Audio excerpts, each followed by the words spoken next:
আসসালামু আলাইকুম বন্ধুরা, আশা করি সবাই অনেক অনেক ভালো আছেন।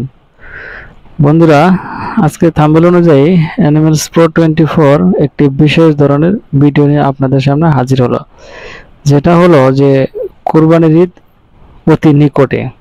তো এই ঈদে, কুরবানির ঈদে মুসলমানদের কোরবানি একটি মহা ধর্মীয় কাজ, এবং এই কোরবানির মাধ্যমে মুসলমান আমরা যারা আছি আমরা সবাই আল্লাহর সন্তুষ্টি লাভ এবং নিজেদের পাপ মোচনের একটি রীত।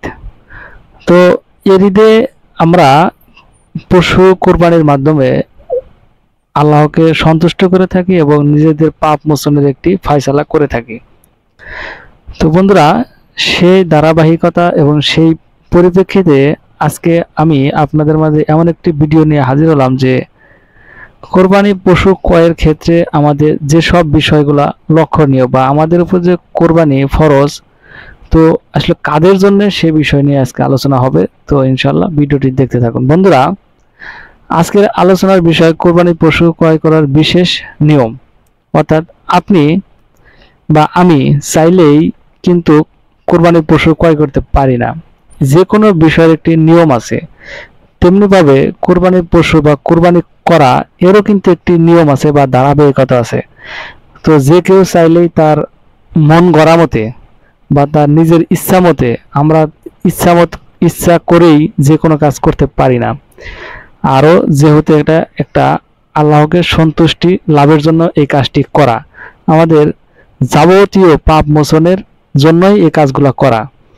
তো বন্ধুরা, যেহেতু আল্লাহর সন্তুষ্টির জন্য আমরা কাজটা করব, তো অবশ্যই কাজটার উপরে আমাদের খুবই গুরুত্ব আরোপ থাকতে হবে, তো নচেত হবে না। তো সেই জায়গা থেকে আজকে এক নম্বরের যে বিষয়টি, সেটি হচ্ছে যে আপনাকে নিসাব পরিমাণ মালের মালিক হওয়া।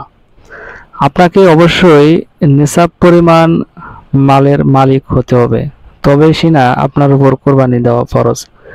তো বন্ধুরা, নিসাব পরিমাণ মালটা কি সেটাও আপনাকে আগে বুঝতে হবে। তো বন্ধুরা, বর্তমানে 2025 সালে যে নিসাব পরিমাণ মালের অর্থ দাঁড়িয়েছে, তো অনেক ওলামা একরামগণ মত পোষণ করেছে যে 75 থেকে 80,000 টাকা। তবে হ্যাঁ, এই সম্পর্কে ভিডিও আসবে, তো এই সম্পর্কে আপনারা ভিডিওটি অবশ্যই দেখে নেবেন।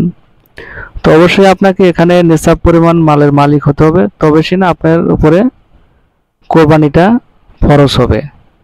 তাছাড়া যারা কোরবানি করবেন, তো তারা কোরবানি আপনাদের হবে, আপনারা সব পাবেন, কিন্তু আপনি যদি কোরবানি না করেন তো সেক্ষেত্রে আপনি কোনো গুনাহগার হবেন না। আর যারা নিসাব পরিমাণের মালিক কিন্তু কোরবানি করছেন না, তারা কিন্তু গুনাহগার হবেন, কেননা আপনার উপরে কোরবানিটা ফরজ। তো এই বিষয়গুলো আপনাদেরকে কিন্তু অবশ্যই জানা থাকতে হবে। তো সেই জায়গা থেকে আজকের এই ভিডিওটি করা। তো বন্ধুরা, তো এক নাম্বার যে বিষয়টি সেটা তো আপনারা অবশ্যই ক্লিয়ার হয়ে গেলেন। আর নিসাব পরিমাণ মাল কতটুকু, তো সে বিষয় সম্পর্কেও আলোচনা করব, আপনারা ভিডিওটি দেখে নেবেন। তো বন্ধুরা, 2 নাম্বার যে বিষয়টি, কুরবানি করার জন্য ঈমান ঠিক করা। তো এটা হচ্ছে আরেকটি সবচাইতে গুরুত্বপূর্ণ একটি বিষয়, যে আপনি নিসাব পরিমাণ মালের মালিক হলেন কিন্তু ঈমান ঠিক করলেন না, তাহলে আপনার কুরবানি করা না করা সমান কথাই।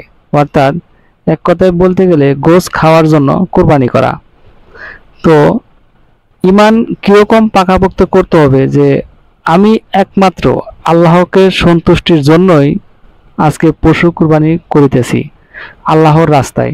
এখানে কুরবানির পশুর মাংস, চামড়া এর কোনোটার প্রতি আমার কোনো লোভ নেই, বা লোকে আমাকে বড় বলবে যে আমি বড় ধরনের বিশাল ধরনের একটি পশু কুরবানি করলাম, লোকে আমাকে, সমাজ আমাকে অন্যরকম চোখে দেখবে, এরকমটা যেন না হয়। আপনাকে অবশ্যই নিজের উপরে নিজের ঈমান ঠিক করতে হবে, যে না, লোকে যাই বলুক, আমি যে পশুটা কোরবানি করেছি সেটা একমাত্র আল্লাহকে সন্তুষ্টি লাভের জন্যই করেছি। এখানে ব্যক্তি, মানুষ বা সমাজকে দেখানোর জন্য নয়, বা গোশ খাওয়ার জন্য নয়। অনেকেই বলে যে অনেক আত্মীয় স্বজন আসবে, গোশ তো ক্রয় করাই লাগে, সেই হিসাবে কোরবানি দেওয়া, এরকমটা যেন না হয়। 3 নম্বরে যে বিষয়টা হালাল টাকা হওয়া। তো বন্ধুরা, এখানে আপনাকে অবশ্যই আপনার টাকাটা হালাল কিনা সে বিষয়ে আপনাকে খেয়াল রাখতে হবে, যেহেতু এটা একমাত্র আল্লাহকে সন্তুষ্টি লাভের জন্যই কোরবানিটা করা। আপনি যখন বাজারে পশু ক্রয় করতে যাবেন তখন অবশ্যই আপনি হালাল টাকা দ্বারা ক্রয় করবেন। এখন অনেকেই আছে যারা জুয়া খেলেন, বাজি খেলেন বা অসৎ পথ অবলম্বন করে টাকা ইনকাম করেন, তো সেই টাকা দিয়ে আবার পশু কুরবানি করেন। তো এটা কুরবানি করা না করা এটা সমান কথাই, অর্থাৎ এখানে আপনার কোনো লাভ নেই। এখানে স্পষ্টত হাদিস আছে যে আপনাকে কোরবানির পশু দিতে হবে, নয় নিজে পেলে পুষে দিলে তো সবচাইতে উত্তম, তবে পশু ক্রয় করলে সে পশুটা অবশ্যই আপনাকে হালাল টাকা দ্বারা ক্রয় করতে হবে। একমাত্র হালাল টাকার পশুই আল্লাহর কাছে গ্রহণযোগ্য। তো অবশ্যই আপনারা বিষয়টি বুঝতে পারছেন। 4 নাম্বার, পশুটি নিখুঁত হওয়া। বন্ধুরা, এক্ষেত্রে ধরেন আপনার ঈমান ঠিক আছে, আপনার টাকাও হালাল আছে, সব কিছু ঠিক আছে, আপনি নিসাব পরিমাণ মালের মালিক হলেন, এখন পশুটা ক্রয় করতে গেছেন। তো ক্রয় করার সময় আপনাকে যে বিষয়টি খেয়াল রাখতে হবে যে আপনার কোরবানির পশুটি হবে একেবারে নিখুঁত এবং সর্বোচ্চ সৌন্দর্যের অধিকারী। তো বন্ধুরা, অবশ্যই পশুটিকে আপনারা সেভাবে ক্রয় করবেন। শিং ভাঙ্গা না থাকলে অন্য কথা, কিন্তু থাকলে ভাঙ্গা থাকা যাবে না, বা লেজ কাটা, খুর ভাঙ্গা, কান কাটা এরকম পশু দ্বারা কোরবানি করা যাবে না। তো বন্ধুরা, 5 নাম্বার যে বিষয় যে অনেকে 7 ভাগে কোরবানি দেন, তো 7 ভাগে কোরবানি দিলে আপনার 7 জনের টাকাটাই হালাল হতে হবে। তো আপনারা যখন 7 ভাগ নির্বাচন করবেন, তো অবশ্যই আপনি কাকে কাকে ভাগে নিচ্ছেন এবং তারা ভাগিদার হচ্ছে কিন্তু টাকাটা তাদের হালাল কিনা এই বিষয়ে কিন্তু আপনাকে খেয়াল রাখতে হবে। অনেকেই আছে যে 7 ভাগে কোরবানি দিচ্ছে, দেখা যাচ্ছে একটা ভাগে নিচ্ছে, উনি হচ্ছে সুদখোর বা জুয়াখোর, তো আপনার সম্পূর্ণ কোরবানিটাই কিন্তু নষ্ট হয়ে যাবে আরো বাকি 5 জনের।